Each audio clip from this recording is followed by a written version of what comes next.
முத்தலுகுல அஞ்சலி இன்னைக்கு என்ன பிரச்சனை பண்ணாங்கன்னு பார்க்கலாம் வாங்க. ஸ்வேதா சொன்னதெல்லாம் கேட்டு தாங்க முடியாம ஓடி போய் அந்த குழந்தைய தூக்கி பால் கொடுக்குறாங்க நம்ம முத்தலகு.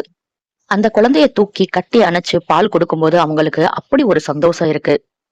பேச்சியம்மாவும் சொர்ணமும் இதை பார்த்துட்டு முத்தலகுக்கு எவ்வளவு நல்ல மனசு அப்படின்னு பேசிக்கிறாங்க. ஆனா அஞ்சலி சும்மா இருப்பாங்களா? மாடியில இருந்து முத்தலகுதான் பால் கொடுக்குறாங்கன்னு தெரிஞ்சோன்னு விறுவிறுன்னு ரொம்ப கோபமா ஓடி வர்றாங்க. குழந்தைய டக்குன்னு முத்தலகு கிட்ட இருந்து பிடுங்குறாங்க. பேச்சியம்மா, சொர்ணா, ஸ்வேதா எல்லாருமே அங்க வந்துடுறாங்க. ஸ்வேதா அஞ்சலி கிட்ட, உங்களுக்கு கொஞ்சம் கூட மனசாட்சியே இல்லையா அஞ்சலி? உங்க குழந்தைக்கு பால் கொடுத்ததுக்காக முத்தலக பாராட்ட வேணாம், நார்மலாவது நடந்துக்கலாம்ல அப்படின்னு கேக்குறாங்க. முதல்ல குழந்தைக்கு என்ன வேணும்னு தான் பாக்கணும் அஞ்சலி. குழந்தை பிறந்தும் உங்ககிட்ட தாய்மையே இல்லையே அப்படின்னு பேச்சியம்மா ஒரு சைடு திட்டுறாங்க. அஞ்சலி உடனே, போதும் நிறுத்துக்க, எப்ப பார்த்தாலும் முத்தலகு முத்தலகுன்னு என்கிட்ட பேசாதீங்க. முத்தலகு தானே மருமகன்னு தூக்கி வச்சு ஆடுனீங்க, ஆனா உங்களுக்கு தேவையான வாரிச அவளால பெத்து கொடுக்க முடியல, அவளுக்கு அந்த துப்பு இல்ல அப்படின்னு கேக்குறாங்க. என் குழந்தைதான் இந்த வீட்டோட வாரிசு, எனக்கு மருமகங்கிற ஸ்தானம் வேணும். பூமியை என்கிட்ட இருந்து பிரிச்ச மாதிரி என் குழந்தையும் என்கிட்ட இருந்து பிரிக்க நினைக்காதீங்க முத்தலகுன்னு வேற சொல்றாங்க அஞ்சலி. முத்தலகு அழுதுகிட்டே அங்க இருந்து போயிடுறாங்க.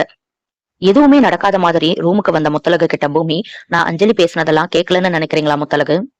அவதான் இப்படிதான் பேசுவான்னு தெரியும்ல, ஏன் அந்த குழந்தைகிட்ட நீங்க அட்ராக்ட் ஆகுறீங்க? எல்லார்கிட்டையும் பாசம் காட்டுறது நல்லதுதான், ஆனா அஞ்சலி பிரிஞ்சு போகும்போது அந்த குழந்தையும் நம்மளை விட்டு போயிரும். நீங்க நம்ம குழந்தைய பாருங்க, நம்ம குழந்தை மேல அன்பு வைங்க அப்படின்னு சொல்றாரு. நம்ம குழந்தை மேல உங்களுக்கு வெறுப்பு இல்லையேன்னு கேட்க, ஐயோ என்னங்க இப்படி சொல்றீங்க, இவன் என் உயிருங்க. ஆனா அந்த குழந்தைய பார்க்கும் போதும் தூக்கும் போதும் எனக்கு தெரியாம ஏதோ ஒரு உணர்வு வருது அப்படின்னு சொல்றாங்க முத்தலகு. இங்க ரெஜினா அதிசயமா அஞ்சலி கிட்ட, பால் கொடுக்கறதுக்கு தானே முத்தலகு கிட்ட தர வேண்டியது தானே குழந்தைய அப்படின்னு கேக்குறாங்க. ஆனா அஞ்சலி, எமோஷனலா கனெக்ட் பண்ண நான் விடவே மாட்டேமா.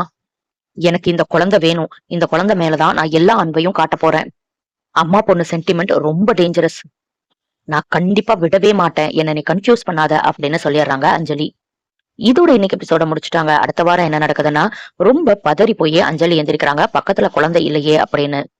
எங்க இருக்குன்னு எனக்கு தெரியும் அப்படின்னு ஓடி வந்து பார்த்தா முத்தலகு கிட்டதான் இருக்கு. உங்களுக்கு ஒரு தடவை சொன்னா புரியாதா, ஏன் என் குழந்தையே சுத்தி சுத்தி வர்றீங்க அப்படின்னு திட்டுறாங்க அஞ்சலி. இனி என்னெல்லாம் நடக்க போகுதுன்னு நம்ம பொறுத்திருந்து பார்க்கலாம்.